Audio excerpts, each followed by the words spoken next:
Apabila seseorang menghadapi musibah, dia wajib menerima dengan berlapang dada dan bersabar. Wajib terima dengan lapang dada dan sabar. A'udzubillahi minasyaitonirrajim. Bismillahirrahmanirrahim. Assalamualaikum warahmatullahi wabarakatuh. Alhamdulillahillazi arsala rasulahu bil huda wa dinil haqqi liyuzhirahu ala dini kullihi walau karihal kafirun walau karihal musyrikun walau karihal muslimun. Subhanaka la ilma lana illa ma 'allamtana innaka antal alimul hakim. Rabbi shrah li sadri wa yassir li amri wahlul 'uqdatam min lisani yafqahu qawli. Alhamdulillah, syukur kepada Allah Subhanahu wa taala kerana dengan limpah dan izinnya dapat kita bersama-sama pada malam ini. Terima kasih banyak saya ucapkan kepada tuan pengerusi acara, tuan imam, barisan jawatankuasa masjid, tuan-tuan dan puan-puan yang dirahmati Allah sekalian. Malam ini adalah malam yang sangat getir. Kerana ini adalah malam terakhir kita sebelum menyambut perayaan duduk di rumah esoklah, iaitu PKP kan. Bukanlah perayaan dari sapi satu. Sebenarnya semuanya ada hikmah kan, ada hikmah. Allah uji kita kan, Allah uji kita macam-macam kan. Ada setengah orang dia tak boleh nak terima. Kenapalah macam ni, kenapa macam ni. Jangan lupa ya. Kita dalam satu perkara dalam Islam yang paling Allah tak suka apa dah? Salah satunya apa dah? Mengeluh. Aduh, kenapa lah, aduh kan? Cepat dah sampai kan. Ni ya tuan-tuan susah hati betul. Macam mana lah nak jadi ni, aduh kan. Sakit, aduh kan. Semualah aduh, tak boleh pergi ceramah kan, tuan-tuan. Ada tuan-tuan penceramah macam tu ada. Saya alhamdulillah kan, boleh rehat tuan-tuan macam tu kan. Kan ada tu, habislah ceramah tak ada ni, habislah kita. Ada yang cakap tu. Yang geng-geng penceramah ni ada yang cakap tu. Tapi tuan-tuan, ada tak ada kan, rezeki Allah bagi. Kan? Meniaga sedap. Kan? Ramai orang belum tentu. Contoh macam saya jumpa kawan saya, dia meniaga di Seremban. Dia meniaga char kway teow. Kan? Kalau hari tak PKP dulu ramai. Tapi bila dah PKP tak boleh ni, tapi dia bungkus. Mula-mula tu dia mengeluh. Aduh, tak ada orang dah. Tapi rupa-rupanya bila dia cek balik hasil jualan ni lagi bagus daripada dia buka kedai. Buka kedai yang duduk minum bergelas-gelas, makannya tak berapa pinggan. Bercerita sampai ke langit.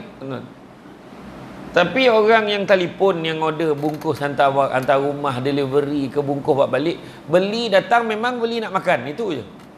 Jadi itu antaranya lah kan, antaranya. Itu sebabnya kita jangan sangka-sangka yang rezeki itu macam yang kita rasa. Tak kan? Anak ada 5 orang, seorang doktor, seorang engineer, seorang lawyer, seorang lagi supervisor kilang. Yang seorang tu tak kerja, dia kerja kebun. Dia kata ada 4 orang yang atas ni kaya lah mu. Dia kata kaya apa, 4 menyusah sampai ke sudah. Ingat pun tidak mak ayah ada. Yang kerja kebun pula ingat bagi sikit-sikit dapat juga mak ayah ada belanja. Dia kata apa? Contoh lah kan. Jadi mana kata dia bukannya seperti mana yang kita sangka kan. Jadi apakah keengganan kita menerima keadaan yang Allah Ta'ala tentukan tu tanpa kita sedar, sebenarnya kita bukan keengganan kita untuk terima, kita mengeluh tu seolah-olah kita mempertikaikan apa yang Allah dah tentukan untuk kita. Kita dengar kuliah bukan main lagi kan. La yukallifullahu nafsan illa wus'aha. Hari-hari baca lepas sembahyang. Tapi macam tu kan, Allah takkan timpakan kepada kita melainkan sesuai dengan kemampuan kita. Cerita dengan orang boleh, kena kat diri sendiri tak boleh kan? Cakap dengan orang, Allah dah uji kau tu, Allah sayangkan kau. Memang senang cakap kat orang lain, kena kat diri sendiri belum tahu lagi. Sabarlah, anak kau meninggal ni, Allah lebih sayang anak-anak kau. Macam tu. Memanglah anak orang, cuba anak sendiri. Saya dulu ada kisah kat kampung mak saya tu, waktu ayah saya meninggal. Ada seorang makcik tu, dia jumpa mak saya tu, dia kata apa? Dia boleh cakap, masa ayah saya meninggal tu, dia datang ziarah, dia boleh cakap, kau rasalah pula apa yang aku rasa. Lagi tak boleh pakai, tuan-tuan. Muang asam betul. Kan? Si baik mak saya tu sabar kan. Macam itulah, tuan. Ya? Apabila seseorang menghadapi musibah, dia wajib menerima dengan berlapang dada dan bersabar. Wajib terima dengan lapang dada dan sabar. Datang COVID, wajib sabar. Kan? Ni ada seorang kawan saya. Sekarang saya dia kerja dekat SPRM, dekat Putrajaya. Baru ni tengah tunggu ambulan ni. Tengah tunggu ambulan nak jemput dia. Dia kata apa, ujian tu. Tu bila ada orang cakap, ni semua takut sangat. Jangan cakap besar, tuan-tuan, dalam dunia ni. Tak kena kat keluarga kita, kita tak tahu. Kan, ada orang buat main-main aja, kan. Tak apalah, kan. Nanti apa elok lah tu, ni macam ni main-main, dia main-main. Ada masuk dalam WhatsApp, tipu fakta. Kau macam ni sampai kat bawah, sebenarnya saja je nak prank, dia kata. Bayangkanlah hati dan perasaan orang yang dah pun kehilangan ahli keluarga dia sebab coronavirus ni. Cuba kita fikir. Hakikat dia tak kisahlah. Ada yang cakap nombor tu tak betul lah, apalah, macam main-mainan je. Tak kisahlah tuan-tuan nak cakap apa. Tapi hakikatnya dah ada yang mati lah. Kan? Jadi cuba hormat sikit. Macam tu lah tuan-tuan. Kan? Elok tu. Saya kebetulan ada kat Terengganu ni, tuan-tuan jangan heran. Samsul Umat apa salah duduk kat Terengganu ni? Ada apa-apa ke? Kan? Memang ada apa-apa kan? Kebetulan ada program terbaru TV Al-Hijrah, program My House, iaitu kita membaiki rumah-rumah asnaf. Episod pertama di Jelebu. Episod kedua ada yang kita dah rakam lah, di Jelebu, di Rantau, di Senawang. Kemudian di Pontian, Johor ada 2 rumah. Kemudian di Perak ada 3 rumah. Di Bota Kiri, Bota. Lepas tu ada satu lagi di Kuala Kangsar. Habis je Perak, kita ke Pahang di Rompin. Banjir pula, tak sempat siap rumah tu. Tapi kita dah buat lah. Alhamdulillah, ni sekarang ni dah siap dah. Jadi habis di Terengganu ni, kena pergi sana balik. Ambil. Sebab penyerahan tak buat lagi. Sebab setiap rumah, kita bagi kontraktor masa 2 minggu siapkan. Di sini pula, kita di Kuala Terengganu dan di Kuala Besut. Akan mula bersiaran pada setiap hari Senin minggu depan. Pastikan anda berada di hadapan televisyen TV Al-Hijrah pukul 9. Jadi itu beza sikit lah. Kita buat rumah, macam-macam kisah tuan-tuan dan puan kena tengok. Ada tu, bayangan ujian tuan-tuan ujian. Kita tahu ujian kadang anak sakit, ada. Ni ada seorang tu, dia adik perempuan ni dah umur 50 lebih, kakak dia ada 2, abang dia ada seorang yang masih hidup. Dia bela 2 ni, 3 orang ni, 3 sakit mental. Bayangkan, yang jenis tak boleh hyper, dia kena makan ubat hari-hari. Cuba fikir. Tuan-tuan kena tengok tu. Tu sebab bila kita tengok orang tu, sebab Nabi ajar kita pasal atas bawah ni, Nabi ajar dua benda. Nabi kata yang di atas lebih baik pada yang di bawah. Makna tangan yang memberi lebih baik daripada yang menerima. Yang dah terima tu kan kata tak baik, makna teruklah aku ni. Tak, yang terima kena azam. Ya Allah, kau bagilah aku kekuatan, mudah-mudahan satu hari nanti aku nak bagi pula ke orang. Hari ni orang bagi kat aku nak bagi ke orang pula, ya Allah. Gitu. Ada orang bab menerima cepat, bagi orang lambat. Ada tuan-tuan. Dia bila dia nampak tabung, mula resah dan gelisah. Kan? Satu lagi atas bawah, Nabi kata banyakkanlah melihat orang yang di bawah daripada melihat di atas. Maknanya tengok orang lagi susah pada kita, kena nescaya kamu akan lebih bersyukur dengan apa yang kamu ada. Dan Nabi pesan, jangan kamu pandang kecilnya nikmat itu, tapi pandanglah siapa yang bagi nikmat tu. Allah bagi. Nampak macam tak ada apa-apa. Cuba Allah Ta'ala bagi sikit je, kaki kena go out, gaut. Tengok macam mana, pijak tak boleh, apa tak boleh, usik sikit pun tak boleh, mak nak marah yang masa tu. Nampak, Allah uji sikit je kat kaki. Wahal hari-hari peduli pun tidak kaki tu, main lanyak, jalan sana pijak sini. Tapi bila sakit, tentu berpegang kaki tu, angkat, letak atas katil tu slow-slow. Tentu. Kan? Saya faham sangat lah, daripada kecil dulu kan, manjang bengkak je kaki, main bola, main badminton, main apa, terseliu, bengkak urut. Ni sekarang ni dah mula sakit-sakit belakang pula dah. Kan duduk dalam kereta je. Tu nak cik tengah urut tu tak suruh Abang Din saya ni tolong carikan tengah urut. Tapi cari yang tak ada gejala. Payah.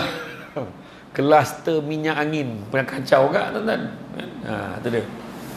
Jadi mana kata tu ujian. Kan? Wajib lapang dada dan sabar. Kematian orang dikasihi, kemalangan, sakit. Ini adalah musibah. Ujian untuk meningkatkan keimanan kita kepada Allah Subhanahu wa ta'ala.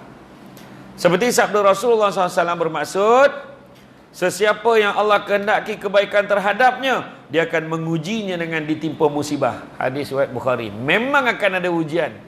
40 hari berturut-turut tuan-tuan tak ada ujian, makna ada masalah dengan hidup kita. Siapa yang tak diuji, maka dia jauh pada rahmat Allah. Amin. Mesti kena ada ujian. Contoh keluar. Keluar selipar tak ada. Contoh. Mana pergi? Magic. Kan? Orang tu bukan niat curi ke pun. Dalam gelap tu dia ingat tu selipar dia. Dia dah lanjut telefon pump sampai ke rumah. Apa pelik sangat selipar ni. Bukan selipar aku ni. Kata. Contoh. Kan? Ujian tuan-tuan. Saya kena waktu ceramah dekat program My House lah. Dia ada rakaman dalam masjid. Sifat berceramah hilang tuan-tuan fikir tuan-tuan. Kan, tapi nak buat macam mana kan? Allah uji, tak apalah masuk dalam kereta. Tak ada masalah masuk dalam kereta kaki ayam tak ada apa. Kan? Tak apalah mana Allah izinkan aku curi selipar orang pula. Tak ada. Jangan kita tukar-tukar pula macam tu. Kemudian sabda baginda dalam hadis yang lain pula, tidak ada sesuatu yang menimpa seseorang Islam sama ada kepenatan, kesakitan, kesusahan, memikirkan perkara akan datang, kedukaan, sesuatu yang menyakiti atau kesusahan, mengingatkan apa yang telah berlaku, sehingga tikaman duri yang mencucuknya, melainkan Allah hapuskan dengan sebabnya sebahagian dari dosa-dosanya. Hadis riwayat Bukhari, Abu Sa'id Al-Khudri dan Abu Hurairah radhiyallahu anhu. Maknanya, walau apa juga kesusahan, walaupun tercucuk duri, tercucuk jarum tengah jalan, terkena pula jarum, itu pun sebenarnya ujian Allah Ta'ala nak cuci dosa-dosa kita. Paling hebat ujian sakit. Ujian sakit paling hebat kali. Tu sebab ada ulama terdahulu beritahu macam mana Nabi pun pesan. Nabi pesan apa? Nabi pesan kalau kamu sakit, usahlah segera meminta sembuh. Nabi kata. Sebab apa? Bila tak sihat, pertama Allah tarik selera makan. Kedua, Allah tarik kesegaran badan. Ketiga, Allah tarik dosa-dosa kita. Bila kita elok daripada sakit, Allah kembalikan selera makan. Allah kembalikan kesegaran badan. Tapi Allah tak kembalikan dosa-dosa kita. Lagi lama sakit, lagi banyak dosa cuci. Kalau orang tu dengan satu syarat, dia tidak mengeluh dan mempertikaikan apa yang berlaku pada diri dia. Apalah jadi macam ni, aku sakit, aku nak elok macam orang lain. Belajar dengan baca kisah Nabi Ayub. Tengok Nabi Ayub sakit macam mana. Penyakit kulit kusta sopak ni habis badannya. Diriwayatkan dalam sakit badan ni dekat Nabi Ayub ni hanya 2 je anggota yang tak sakit. Semua ni ada penyakit ni. Ulat-ulat dah makan semua, daging urat dah semua makan, tinggal tulang je. Yang baik hanya 2 je yang tak kena. Yang tak kena sakit tu apa dia? Iaitu lisan dan hatinya. Tu lisan dengan hatinya, yang lain habis, sampaikan tinggal tulang. Bau dia busuk, jangan cakap lah. Digambarkan. Tapi Nabi Ayub bila ulat tu terjatuhlah ke lantai, bukannya dipijak, ambil kau padan kau ulat. Tak ada. Nabi Ayub ambil ulat tu letak balik kesian, dia tak boleh makan. Isteri dia kata, cuba kau minta dengan Allah Ta'ala, tentu Allah akan makbulkan permintaan kau agar kau sembuh. Maka apa jawab Nabi Ayub? Nabi Ayub kata, apa sangatlah nak bandingkan dengan aku sihat berpuluh tahun dulu aku tak komplain. Kenapa baru berapa tahun aku ni tak sihat aku nak komplain? Nampak tak? Kalau kita boleh macam tu, tak dapat tuan-tuan. Termasuk yang bercakap ni. Bukan cakap tuan-tuan kan. Demam sikit pun tak tahan. Panadol telan, apa telan, ubat tahan, semua habis makan. Habis ubat-ubat gegat pun ditelan tuan-tuan. Tak mau dia, tak mau. Hai, apa lagi lah nak buat ni. Pergilah jumpa dukun tiang. Jumpalah dukun tiang. Aduh. Jumpa pula imam suruh tawar air. Imam kata air tu dah tawar, aku nak tawar apa lagi? Kan? Macam tu lah. Sebab apa? Sebab semua ikhtiar nak baik. Tak salah pun. Ikhtiar nak sihat tu tak salah, tapi jangan lupa pada Allah. Kan? Jadi bagi menghadapi musibah ni, macam mana cara nak redha? Macam mana? Ni datang COVID-19 ni, macam mana lah? Ni macam mana lah ni PKP? Hidup kita dah tak sama. Tuan-tuan nak pening kepala. Kenapa? Bukan kita je, satu dunia. Kan? Satu dunia. Presiden Amerika pun kena. Yang dia heboh kata dia tu negara yang menjadi polis dunia. Dia pun kena, tuan-tuan. Dalam dia balon-balon kan, dalam dia balon-balon virus Cina dia kata kan, dekat Wuhan dia kata kan, dia pun kena. Nak cakap apa? Lepas tu angkul lagi tu. Akhirnya jadilah dia salah satu presiden yang dah lama dah tak berlaku, satu presiden yang memerintah satu penggal. Apa kata Joe Biden yang baru ni? Joe Biden, dia kata semua orang mesti hormat antara satu dengan yang lain, gitu. Presiden yang baru ni. Kalau ada di kalangan staf saya dekat White House ni tak hormat orang lain, saya akan pecat dia serta-merta. Nilai hormat pada orang, itulah nilai yang dah hilang dekat White House selama 4 tahun ni. Nampak? Dia mengata Trump lah. Kan?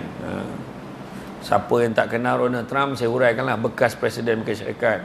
Ni dia menganga, tak tahu siapa pula Trump tu, saya ceritalah.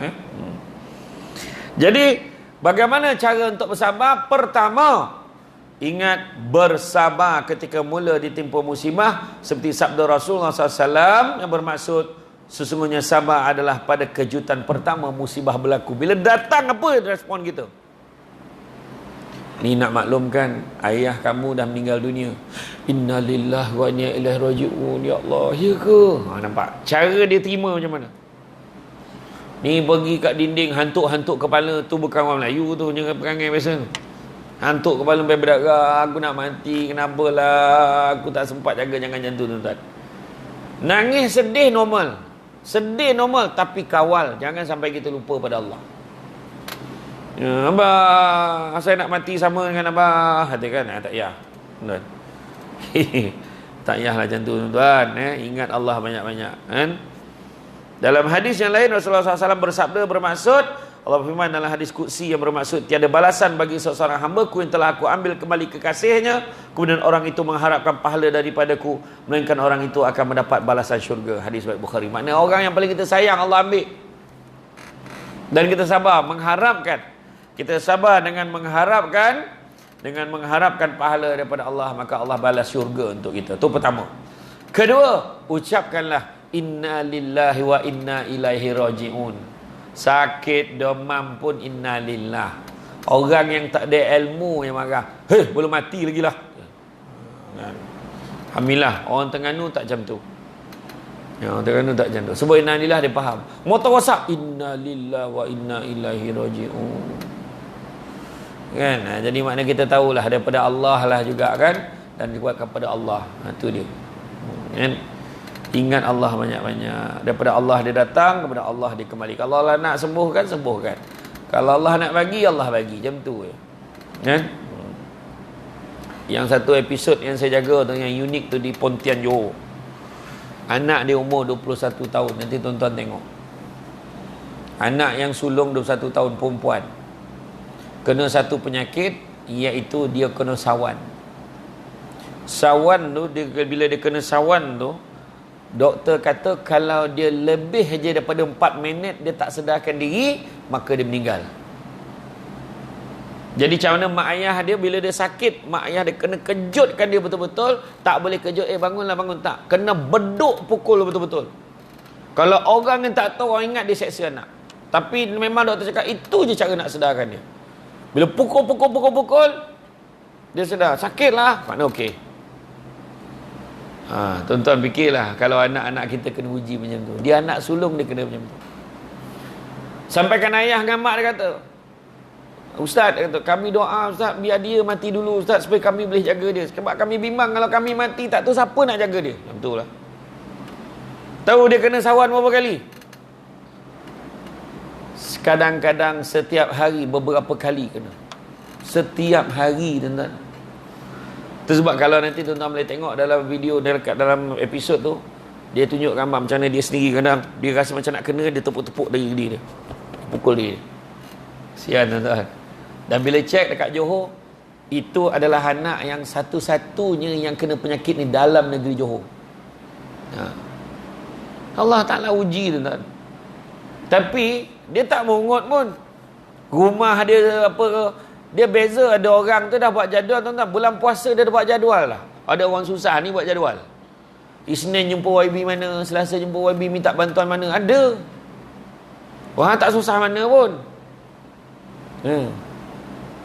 Ada satu zakat, ada satu bank rakyat dulu pernah buat bantuan zakat bank rakyat, dia bagi sendiri dulu. Saya ingat lagi saya datang kat majlis tu. Suami cakap cakap isteri dia meninggal, isteri cakap suami sakit kuat, dua-dua dapat bantuan dalam majlis yang sama. Wah, duit zakat tu. Bohong tuan-tuan, ada. Tapi orang yang benar-benar susah dia tak minta. Kadang dia malu nak minta, dia kata tak apa, okey alhamdulillah. Macam di Terengganu ni pun ada. Bila tanya, saya selagi boleh Ustaz kami buat lah, kata. Tu yang bagus tu. Rezeki. Ada satu rumah tu kita nak buat dah rumah dia, tak jadi buat. Baru tahu tanah tu kan tanah dia. Ada juga nipu pula. Pening bala tuan. Kan dah buat-buat kan dah tuan tanah nak balik lah rumah tu kan, mana tahu kan. Susah tuan. Kita bukan buat rumah baru, kita repair rumah. Itulah ujian tuan-tuan Dan begitu juga ketiga, tenangkan lidah dan badan kita ketika ditimpa sesuatu, tetapi menangis diharuskan dan bukan menjadi kesalahan. Umat Islam tidak dibenarkan melampau-lampau dalam menzahirkan kesedihan ketika ditimpa sebarang musibah. Itu dia. Bolehlah nak nangis, boleh. Mau tak sedih. Suami kita yang dah kita bersama dengan dia sehidup semati. Betul lah, sehidup semati orang Terengganu aja. Kan? Akhirnya setelah 35 tahun hidup bersama, dia pergi meninggalkan kita. Wah, kan? Sedih tak? Mesti sedih. Orang perempuan, orang puang sedih. Selama kini dia dengkau kuat tu. Malang tu tak ada bunyi, tak boleh tidur dia. Selama ni dia marah. Sekarang ni dah sunyi, dah nampak. Ada suami punya sedih, isteri dia masak sedagang sedap betul. Tapi bila isteri dia dah tak ada, dia hilang punca. Setiap hari dia pergi kubur, dia menyiram kubur isteri dia. Lepas asar dia sampai. Lepas asar dia sampai. Orang pun tanya, sayang betul pakcik dekat isteri pakcik tak ada, dia dah pesan. Jangan kahwin selagi tak tumbuh rumput kat kubur, dia kata. Ingatkan betul dia sayang. Sayang jugalah tu dia siram air kat kubur, dia kata. Macam-macam tuan-tuan Cerita je, tu cerita je. Kemudian begitu juga orang yang cendekiawan Islam pesan, orang yang beriman dan bertakwa kan, akan berusaha menyembunyikan masalahnya. Dia tak suka cerita-cerita dengan orang.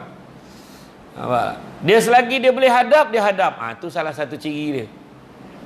Dah tak boleh sangat pun, dia minta dengan Allah Ta'ala dulu. Orang kita ni terbalik. Dia pergi jumpa ni, dia sakit kepala, tak tahu kenapa, kepala bergegar aja. Nampak orang tu nampak tiga. Kipas ni lagi pening, dia tak boleh tengok. Pergi scan, jumpa doktor pakar kepala. Ada pakar kepala punya. Lepas tu seorang tu pakar otak, cek, tak ada apa-apa, okey. Cek darah tinggi, kecil manis, semua okey. Pergilah jumpa acupuncture, cocok sana cocok, dah macam landak badannya dah. Tak ada apa-apa, semua okey. Lepas tu jumpa pula buat fisio pula, apa semua kat kepala pun fisio buat. Tak mau dia. Lepas tu dia jumpa imam. Mam, tolong mam, malam Jumaat mam baca Yasin, mam tolong doakan mam. Allah Ta'ala last sekali tuan-tuan. Dia terlupa. Nampak tak? Patut pada awal lagi. Walaupun kita pergi doktor, walaupun kita yang lain, macam mana pun kita jumpa yang lain, apa pun tu ikhtiar kita, dalam kepala kita tahu hanya Allah yang akan izinkan kesembuhan untuk kita. Orang lain ambil Panadol, kita ambil Panadol. Kenapa orang lain ambil Panadol demam elok, kita ambil Panadol tak elok? Kenapa? Rupanya pergi farmasi, kena ubat kuat sikit baru elok. Orang lain pakai ubat kuat langsung pitam, tak boleh. Overdose pun tak boleh. Nampak tak? Kan? Itu semua kuasa Allah tuan-tuan. Kemudian Dari Jabir bin Abdullah radhiyallahu anhu dikatanya Rasulullah SAW datang berkunjung ke rumah Ummu Saib, maka bertanya baginda, sakit apa kamu sampai menggigil begitu? Jawab Ummu Saib, demam, Allah Ta'ala tidak memberi berkat dengannya. Sabda Nabi SAW, janganlah kamu menyalahkan penyakit, kerana penyakit itu dapat menghilangkan kesalahan-kesalahan dosa-dosa anak Adam, seperti halnya dapur tukang besi membersihkan karat-karat besi. Nampak? Macam tu. Jadi makna kata kita ni janganlah kan, ni Allah Ta'ala marah kat aku lah ni. Ni Allah Ta'ala ni, ingat kan, sesungguhnya aku sentiasa berada pada sangkaan hamba-Ku. Kita sangka baik dengan Allah. Allah bagi demam ni, Allah nak bagi aku rehat. Macam tu. Ini mesti Allah bagi bala kat aku ni, confirm bala. Sebab berdasarkan sangkaan kita pada Allah. Apa yang kita sangka, itulah dia. Ni Allah balas kat aku ni, adalah benda Allah tak puas hati dengan aku ni. Ada pula Allah tak puas hati dengan kita kan.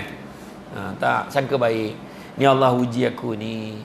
Adalah benda baik Allah nak bagi lepas ni. Rupanya bila bagi kita sakit, anak-anak semua balik. Anak-anak balik semua sampai je rumah PKP. Contohnya tu. Jadi anak kita berkumpul rumah, elok kita. Lepas tu bini cakap, abang lupa kan, minggu lepas abang ni cakap, hai bila lah nampak kumpul dengan anak-anak ni, rindu pula rasanya. Allah makbulkan tu, Allah bagi abang demam tu. Demam teruk ni, tak iya pula. Nampak tak? Contoh. Macam tu. Kemudian berdoa dan bertawakal kepada Allah, semoga musibah yang menimpa jadi titik tolak bagi kita untuk berubah ke arah yang lebih baik. Lebih kuat bergantung kepada Allah. Tu dia. Kan? Tu dia. Lagi kita ingat Allah. Ini lagi sakit, lagi teruk menyumpah-nyumpah seranah. Ada tak? Ada. Mati lagi baik dia. Ada orang cakap tu. Apalah sakit ni, mati lagi baik. Betul tak? Orang perempuan pun sama, ingat tu. Ada ujian sikit, relax. Suami buat panggil, relax. Suami buat panggil ni biasa. Jadi orang perempuan doakan, ya Allah berikanlah aku kekuatan dan menghadapi ujian seperti ini. Tahu? Faham tak? Tak ada dia ngangguk dia, marah je. Kalau tak fikir tu je. Cuba fikir baik-baik. Ini sikit, ceraikan saya. La ilaha illallah. Jangan. Orang perempuan paling senang masuk syurga. Tapi kenapa nak mempah dengan aku? Tak payah. Orang perempuan yang minta cerai saja ni, bidun baksin tanpa apa-apa kesalahan yang disyar'ikan, yang ada dalam syariat lah, saja minta lah. Contohnya marah, saya tak nak sebut lah sebab itu dah tahu dah kan. Saja minta, haram bau syurga. Melainkan tengok balik yang sijil nikah tu belakang tu, lafaz taklik tu apa ni, taklik dia kan, meninggalkan berapa bulan berturut-turut, memukul, mencederakan apa semua tu, tak bagi nafkah zahir batin berapa lama. Yang itu boleh lah. Selain pada tu, saya tak boleh terima Ustaz, jiwa saya. Allah, penat kan. Ya, itu ada yang mengadu macam tu lah, nak cerai saja. Sabar, Allah nak bagi pahala banyak ni. Suka tingkau lah, kau nak buat apa? Macam tu kan. Ya Allah, aku ada engkau ya Allah, kau lah segala-galanya ya Allah. Innallaha ma'ana. Nampak macam tu? Sesungguhnya Allah bersama kita. Boleh kan tu? Tak boleh tuan, nampak tu? Tak boleh.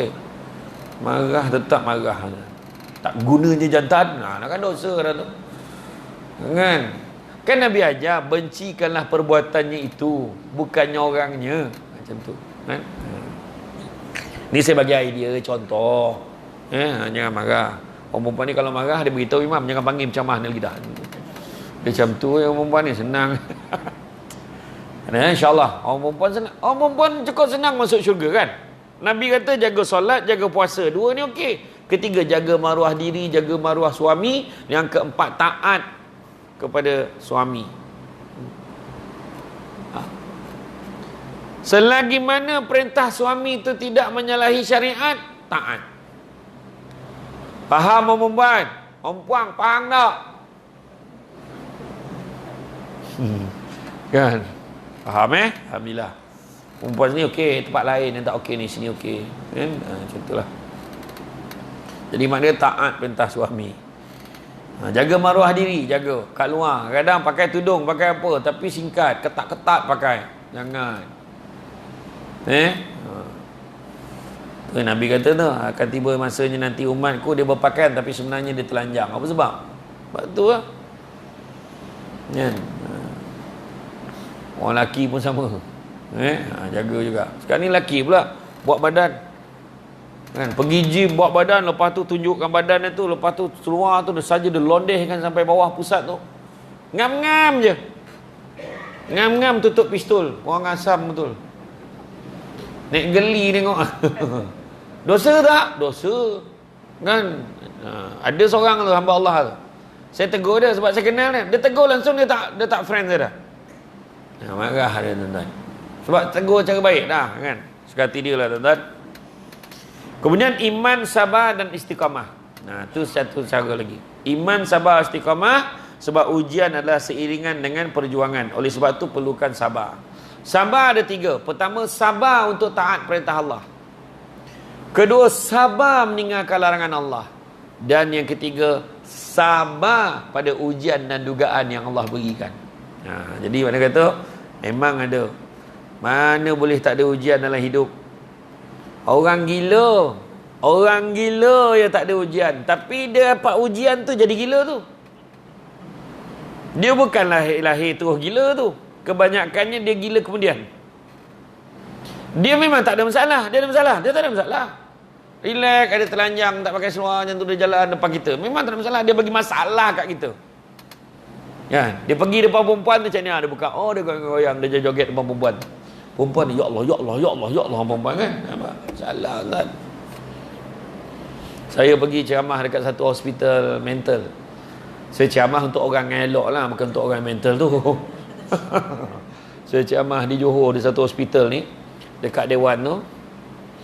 Pergilah dekat ward-ward tu. Rupanya yang kat ward tu bukan kaleng-kaleng. Bukannya orang yang biasa-biasa, bukannya Tok Siap. Bukannya Bilal, bukan imam, tak ada. Tapi dia punya level tu executive bank. Pegawai besar dulu. Dia punya gaya dia kat katil macam ni. Dia macam dia tulis, macam apa tu dia. Yang seorang tu macam tengah berfikir. Memang gaya dia tu memang bukan gaya apa. Cuma baju tu nampak lah baju sakit gila tu kan. Tapi maknanya manusia ni, jangan tak tahu ya. 10 tahun lepas, rakyat Malaysia ni setiap 1000 orang. 20 tahun lepas. 20 tahun lepas. Setiap 1000 orang, seorang sakit mental. 10 tahun lepas, setiap 10 orang, seorang sakit mental. Hari ini 29.6% rakyat Malaysia sakit mental. Maknanya setiap 3 orang, seorang sakit mental. Cuba kira dalam ni berapa ramai. Tak, maksudnya nak tunjuk ramainya orang sakit mental. Tuan-tuan nak tengok sakit mental senang tuan-tuan. Buka Facebook tengok yang komen-komen tu. Nampak sakit mental. Ada. Kepala bapak semua dia tulis. Sakit mental tu.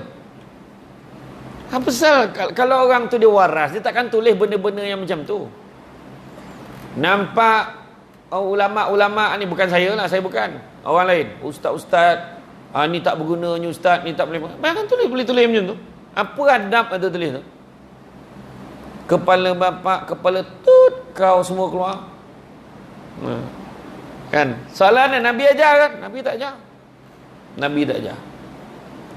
Macam orang perempuan lah selalu sebut apa, aku ni mulut je jahat, hati baik, tak ada mana dah. Kalau hati baik, mulut pun kena baik. Tu yang suami datang masjid awal macam ni, no. Apa hal Ji dah kena balon dengan bini tadi. Bini bagi hujah, sabar perempuan. Menurut kajian, suami mati dulu daripada isteri. Jadi tolong berbaik-baik dengan suami. Anggaplah hari tu hari terakhir dia. Esok hidup lagi orang tua dia kata. Layan lagi baik-baik. Macam tu lah. Ya. Orang perempuan ni dia kalau suami ni dia layan perempuan dia marah kan. Bila meninggal tahu tak sedih tu. Tak sempat minta maaf dengan dia. Tahu tak apa. Tahu pula sedih tu. Suami tu puas nyusun ayat abang. Abang terasa abang terasa dia kata marah lelaki dia. Nak apa? Bubur. bubur nasi yang diminta. Allah. Bubur. Suami dia sedih je. Suami keluar naik motor, nak cari bubur. Kan? Dia gelap-gelap keluar. Dia nampak kan. Dia tak perasan dah jalan. Hati dah sedih. Mata dah berlinang dengan mata. Jalan pun dah tak betul. Motor tu ke parit dia. Meninggal. Lepas tu boleh nangis tu. Tak sempat buat bubur. Bukan kau yang tak nak buat tadi ke? Sudahnya datanglah imam dengan makmum. Kenduri tahlil 3 malam. 3 malam bubur. La ilaha illallah. Makmum sampai tanya imam, malam ni bubur juga? Macam tu lah nampak. Dia teragak kat arwah ni kata. Kau teragak kat arwah, ada orang lain jadi mangsa tu, salah tu. Kan? Tapi sedap kat bubur tu kan. Sedap. Ni contoh lah contoh. Kemudian jenis ujian buat kita semua. Umat Islam akan diuji dengan 5 perkara. Iaitu saudara seagama yang sentiasa dengki dekat terhadapnya. Ada tak? Ada.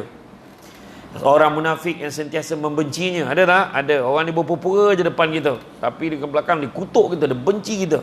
Orang kafir yang sentiasa memeranginya. Ada tak? Ada, tuan-tuan.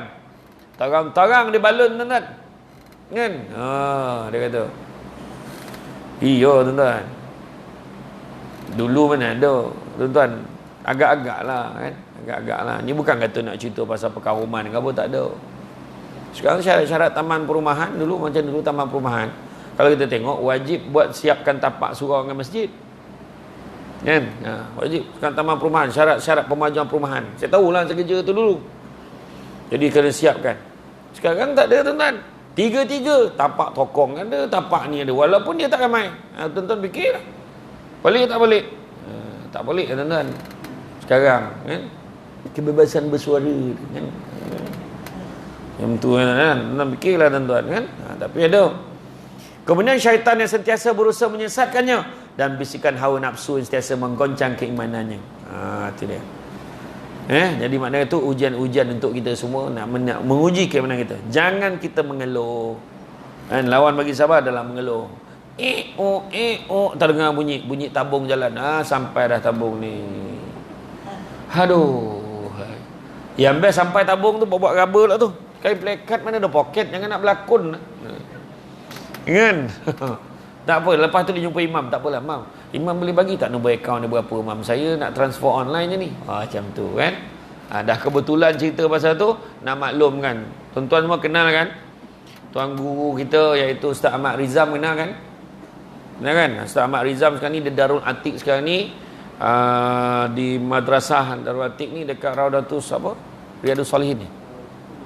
Jadi dekat situ ada pondok untuk muslimah ni tu dah retak teruk. Jadi sekarang dia orang kata dia bagi peluang sebenarnya, bukan dia mohon pun, dia bagi peluang. Kalau kita nak menyumbang, kita sumbang lah. InsyaAllah malam ni pun saya nak bagi sumbangan sikit. Siapa nak sumbang. Sebab itu maknanya pahala berkekalan mudah-mudahan. Sebab dah retak teruk, dia ni nak banner baru. Jadi kepada siapa yang nak masuk ni, siapa yang tengah tengok online ni, tolong tengok dekat bahagian komen tu akan ada yang masukkan nombor akaun. Ataupun kita buka je dekat Facebook Madrasah Darul Atik tu, nampak Ustaz Ahmad Rizam mengajar, ada nombor akaun tu, ada CIMB, ada Maybank. Masukkan dalam tu. Ya? Sumbangkan tuan-tuan. Ini pahala berkekalan ni. InsyaAllah. Mudah-mudahan niat ikhlas kerana Allah bantu. Selagi mana orang pakai, selagi mana orang dapat manfaatnya, selagi itulah. Ni dah ada dah. Saya nampak dah ada dah orang pegang handphone dah mula nak transfer dah. Bagus. Yang tu semangat yang kita nak. Tak boleh bagi 1,000, bagi 10,000. Macam tu je. Macam tu. Dia, kadang dia dah transfer tu, dia tinggal balik, dia kira kosong tu, takut tersalah tu. Kan? Terlanjur pula. Langsung dia telefon, ada tak nombor telefon Ustaz Ahmad Rizam? Kenapa pula terlebih lah sedekah ni? Boleh pula terlebih, tuan. Bagi tuan, bagi. Apa dah hal? Mudah-mudahan kita punya. Kalaulah kita bagi malam ni, bagi RM10, kita nak simpan 100 sebab fikir besok pagi nak makan nasi dagang atas tol. Saya banyak kali sebut tu. Kan? Nasi dagang atas tol. Sedap sangat ke? Sedap kan? Boleh lah. Boleh lah. Tapi orang Terengganu dah biasa kan. Dia masak sendiri, sedap lagi dia tu. Kan? Jadi dia kata, yang kita simpan. Lepas tu RM10, besok pagi tak bernafas lagi macam. Kalaulah ku tahu, tentu 100 tu kau bagi semua malam tadi. Tak tahulah nak mapuh pagi ni, dia kata kan. Macam tu lah ayat dia kan. Macam tu lah. Habis kau macam tu lah kan. Kalau salam tak maaf. Kan. Wah, bila dah berbunyi itu menandakan, itulah dia. Tuan-tuan. Jangan risau tuan-tuan. Saya faham muka-muka suruh berhenti tu saya faham. Kalau ada bergalih-galih, duduk sini-sini tu makna tak lama saya nak habis tu tuan-tuan. Ya. Mempersiapkan diri dan elakkan diri kita daripada menyebut kalaulah. Tak ada kalau-kalau tuan-tuan. Ya. Sebenarnya bukan kita yang seolah-olah macam nak beritahu kita ada kuasa. Contoh, kalau aku tak keluar tadi tentu tak accident. Seolah-olah kita pula yang menentukan. Tak ada, Allah dah tentukan. Itu je. Kalau aku tak kahwin dengan kau, tentu tak susah macam ni. Lagi teruk tuan. Kan? Semua Allah Ta'ala dah tentu untuk kita. Jadi kita seolah-olah mempertikaikan apa yang telah Allah tentukan untuk kita. Jadi tuan-tuan dan puan-puan sekalian, apa-apa pun ujian Allah bagi ni semua ada hikmah dia. Cubalah tengok hari tu waktu memula PKP tu. Kan? Clear highway tuan-tuan. Saya masa memula diumum PKP kali pertama tu, saya kena pergi KL untuk rakam. Saya dengan Ustaz Amin Idris tu kena rakam pasal macam mana cara pakai hand sanitizer lah, macam mana cara nak bersin, cara nak batuk. Kan? Kena macam ni lah. Kan? Kena pakai tisu ataupun pakai ni, mask kena hari-hari tukar. Semua ada dalam tu. Masa keluar dari rumah, ya Allah, tak ada kereta kat highway. Biar betik, saya kata. Lepas tu dah daun kering, lepas tu suasana gelap je sebab nak maghrib. Sabar lu. Jangan terbawa-bawa sangat. Banyak sangat tengok hantu tu, misalnya cerita hantu masalah tu kan. Lepas tu pergi sana, tak pernah rasa tuan-tuan. Masa tu rasa cepatlah habis ni rakaman ni, aku nak balik cepat ni. Kita rasa tak selesa kat luar dah. First time rasa macam tu. Keluar betul tak? Dulu kita masa PKP kali pertama, semua keluar nak cepat balik kan? Masa tu tak kira imam ke ketua kampung kan, sampai debat ke, sampai pasar raya tetap kena beratur. Kan? Lepas tu berebut beli macam nak kiamat betul dah. Yang belakang masuk barang pun dah habis. Kan? Hari ni kita dah selesa balik. Tu yang terpaksa buat PKP balik semula tu. Kan? Terpaksa. Alhamdulillah. Semalam 4,000, hari ni 3,100 lebih. Mudah-mudahan besok turun lagi. Kita kawal tuan-tuan. Jaga kita. Pagi tadi dah ada orang marah. Saya sarapan semalam dengan Ustaz Ahmad Idrus, Ustaz Azhar Idrus. Kan? Seronok dapat sarapan. Ada yang komplain. Bukan PKP ke? Mana boleh keluar? Dia sedar ke tak sedar ni? Terengganu besok baru Ustaz. Ada je nak komplain tu. Saya cakap tadi orang sakit mental macam itulah. Ada je benda tak betul kan. Ada je benda bertikai. Wah, kami duduk jarak-jarak dah tu. Kenapa tak pakai mask tengah berbual tu kan? Buka tu sekejap. Tapi duduk jarak dah kan. Tahulah. Ni kan jangan nak salam. Ni nak beritahu ni. Macam ni je.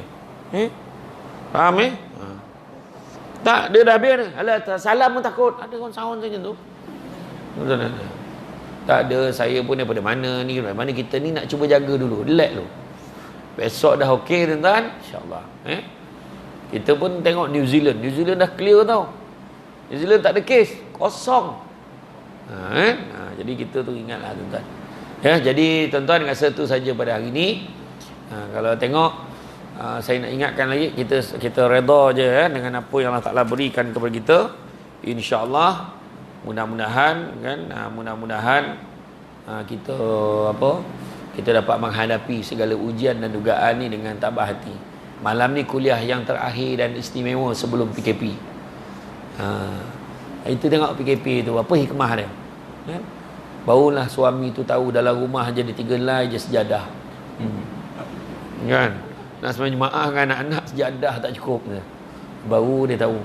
Lepas tu barulah ayah dia sedar banyak lagi surah dalam Quran tu selain pada surah Al-Ikhlas. Selama ni tu je surah dia hafalnya kan.